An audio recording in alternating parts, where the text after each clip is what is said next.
What seems to be the opposite of life is merely sleeping. There are not different kinds of life, for life is like the truth. It does not have degrees. It is the one condition in which all that God created share. Like all his thoughts, it has no opposite. There is no death because what God created shares his life.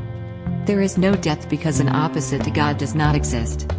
There is no death because the Father and the Son are one. In this world there appears to be a state that is life's opposite. You call it death. The idea of death takes many forms. It is the one idea which underlies all feelings that are not supremely happy. It is the alarm to which you give response of any kind that is not perfect joy. All sorrow, loss, anxiety and suffering and pain, even a little sigh of weariness, a slight discomfort or the merest frown, acknowledge death. And thus deny you live. You think that death is of the body. Yet it is but an idea, irrelevant to what is seen as physical. A thought is in the mind. It can be then applied as mind directs it. But its origin is where it must be changed if change occurs. Ideas leave not their source. The emphasis this course has placed on that idea is due to its centrality in our attempts to change your mind about yourself. It is the reason you can heal. It is the cause of healing. It is why you cannot die. Its truth established you as one with God. Death is the thought that you are separate from your Creator. It is the belief conditions change, emotions alternate because of causes you cannot control, you did not make, and you can never change. It is the fixed belief ideas can leave their source, and take on qualities the source does not contain, becoming different from their own origin, apart from it in kind as well as distance, time and form. Death cannot come from life. Ideas remain united to their source. They can extend all that their source contains. In that they can go far beyond themselves. But they cannot give birth to what was never given them. As they are made, so will their making be. As they were born, so will they then give birth.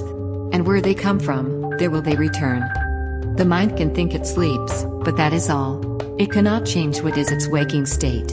It cannot make a body, nor abide within a body. What is alien to the mind does not exist because it has no source. For mind creates all things that are, and cannot give them attributes it lacks, nor change its own eternal, mindful state. It cannot make the physical. What seems to die is but the sign of mind asleep. The opposite of life can only be another form of life. As such, it can be reconciled with what created it, because it is not opposite in truth. There is one life and all share with God. Its form may change, it may appear to be what it is not. Yet mind is mind awake or sleeping. It is not its opposite in anything created, nor in what it seems to make when it believes it sleeps. God creates only mind awake. He does not sleep, and his creations cannot share what he gives not, nor make conditions which he does not share with them. The thought of death is not the opposite to thoughts of life. Forever unopposed by opposites of any kind, the thoughts of God remain forever changeless, with the power to extend forever changelessly but yet within themselves, for they are everywhere. What seems to be the opposite of life is merely sleeping. When the mind elects to be what it is not, and to assume an alien power which it does not have, a foreign state it cannot enter, or a false condition not within its source, it merely seems to go to sleep a while. It dreams of time, an interval in which what seems to happen never has occurred, the changes wrought are substanceless, and all events are nowhere. When the mind awakes, it but continues as it always was. Let us today be children of the truth, and not deny our holy heritage. Our life is not as we imagine it.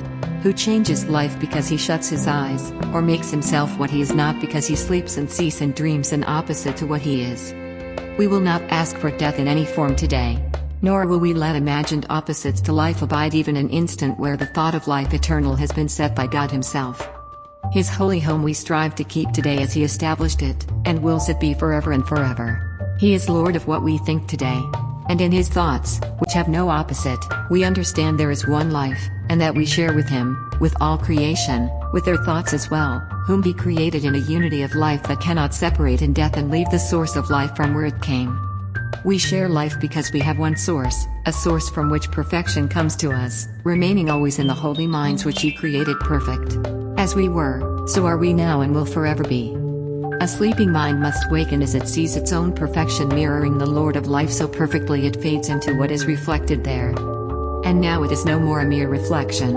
It becomes the thing reflected, and the light which makes reflection possible. No vision now is needed. For the wakened mind is one that knows its source, its self, its holiness.